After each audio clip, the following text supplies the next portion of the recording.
Good morning students. कल हमने petroleum के बारे में एक वीडियो शेयर किया था। आज हम इस वीडियो में उसका हिंदी वर्जन यानी उसका हिंदी में अनुवाद प्रस्तुत कर रहे हैं। देखिए, आज का टॉपिक है पेट्रोलियम। आपने पेट्रोल का नाम सुना होगा, डीजल का नाम सुना होगा, और पेट्रोल और डीजल दोनों ही वाहनों में, व्हीकल्स में फ्यूल के रूप में काम में आते हैं, लेकिन ये प्राप्त होते हैं हमें पेट्रोलियम से। देखिए, आपको पेट्रोलियम और पेट्रोल इन दोनों में कंफ्यूज नहीं होना है। ज़मीन से जो निकलता है वो पेट्रोलियम होता है, और पेट्रोलियम से बाद में हम पेट्रोल, केरोसिन आदि प्राप्त करते हैं। देखिए, स्टार्ट करते हैं हम इस लेसन को कि सबसे पहले जो वर्ड पेट्रोलियम जो होता है वो दो वर्ड से मिलकर बना होता है, पेट्रा प्लस ओलियम। आपसे कोई पूछे कि पेट्रोलियम शब्द का हिंदी अनुवाद क्या है, तो पेट्रोलियम शब्द दो शब्दों से मिलकर बना है, पेट्रा और ओलियम। पेट्रा मीन्स रॉक्स, चट्टान, ओलियम मीन्स ऑयल यानी तेल। यानी इसका हिंदी में अर्थ हो गया ऑयल ऑफ रॉक्स यानी चट्टानों का तेल। बिकॉज पेट्रोलियम जमीन से निकलता है, इसलिए इसे हम चट्टानों का ऑयल कहते हैं। अब जमीन से जब पेट्रोलियम निकलता है तो ये गाढ़ा और बदबूदार काले रंग का पदार्थ होता है, और इसके अंदर कई सारे के पदार्थों का मिक्सचर होता है। यानी जो पेट्रोलियम जो ज़मीन से निकलता है वो ब्लैक, थिकी और बदबूदार स्मेल वाला एक लिक्विड होता है, और ये कई सारे के पदार्थों का मिक्सचर होता है, जैसे petrol, kerosene, diesel, natural gas, wax आदि।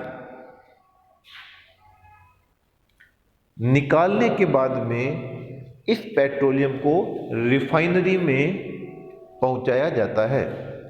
रिफाइनरी क्या करता है कि वहाँ पर पेट्रोलियम को उसके जो कॉन्स्टिट्यूएंट्स होते हैं उनके अंदर अलग अलग करके उनसे कॉन्स्टिट्यूएंट्स प्राप्त कर लिए जाते हैं। तो पेट्रोलियम रिफाइनरी क्या है? वह फैक्ट्री है, वह जहाँ पर पेट्रोलियम से उसके अंदर पाए जाने वाले पदार्थों को अलग अलग करके प्राप्त कर लिया जाता है। ये जो डायग्राम है ये एक पेट्रोलियम रिफाइनरी का है। तो refinery is a place where petroleum is separated in its constituents like kerosene, diesel, petrol etc. Now we will talk about the formation of petroleum, कि पेट्रोलियम बनता कैसे है।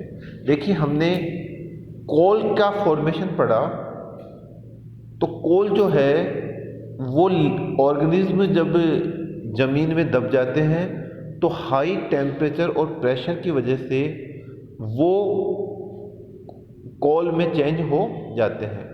पेट्रोलियम का बनना भी इसी प्रकार का है। पेट्रोलियम के बनते समय जो समुद्र के बॉटम में जो ऑर्गेनिज्म पाए जाते हैं वो जब मर जाते हैं तो वो बॉटम के अंदर मिट्टी से दब जाते हैं। जैसे जैसे वो दबते जाते हैं उन पर प्रेशर बढ़ता है और टेम्परेचर भी बढ़ता जाता है, और मिलियंस ईयर्स के बाद में वो जो डेड ऑर्गेनिज्म है वो पेट्रोलियम में बदल जाते हैं। तो याद रखना, पेट्रोलियम का निर्माण 1-2 साल में नहीं हो सकता। इसका निर्माण हजारों लाखों सालों के बाद में होता है।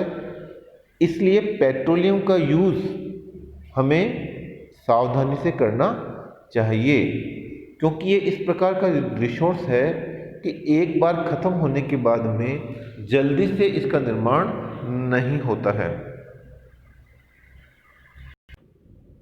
अब देखिए, इस टेबल में आपको ये बताया गया है कि कौन कौन से पेट्रोलियम के कॉन्स्टिट्यूएंट्स होते हैं, यानी कौन कौन से पदार्थ हमको पेट्रोलियम से प्राप्त होते हैं और उनका क्या यूज़ है।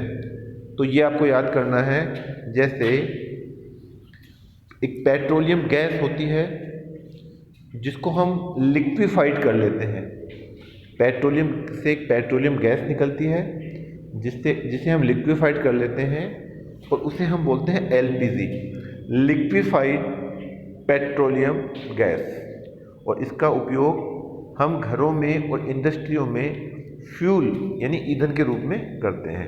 इसी प्रकार petrol, kerosene, diesel, lubricant oil lubrication में काम में आता है। हम जब मोटरसाइकिल वगैरह की सर्विस करवाते हैं तो जो मैकेनिक है वो एक ऑयल डालता है जो उसके पुर्जों को घिसने से बचाता है, उसे हम लुब्रिकेंट ऑयल कहते हैं। पैराफिन वैक्स, मोम, बिटुमेंस, ये सब हमें पेट्रोलियम से प्राप्त होते हैं। और कैसे प्राप्त होते हैं? पहले पेट्रोलियम को रिफाइनरी में ले जाना पड़ता है और रिफाइनरी से उसको उसके कॉन्स्टिट्यूएंट्स में अलग अलग कर लिया जाता है। देखो, ये जो डायग्राम है इसके अंदर बताया गया है कि पेट्रोलियम के निकलते समय किस किस प्रकार की लेयर्स होती है। तो ये डायग्राम भी आपको याद करना है।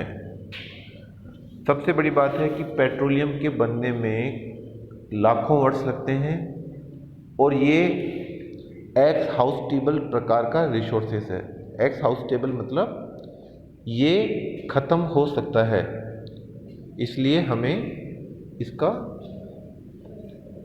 वाइजली यूज़ करना चाहिए ताकि नेक्स्ट जनरेशन को भी पेट्रोलियम प्राप्त हो सके। थैंक्स।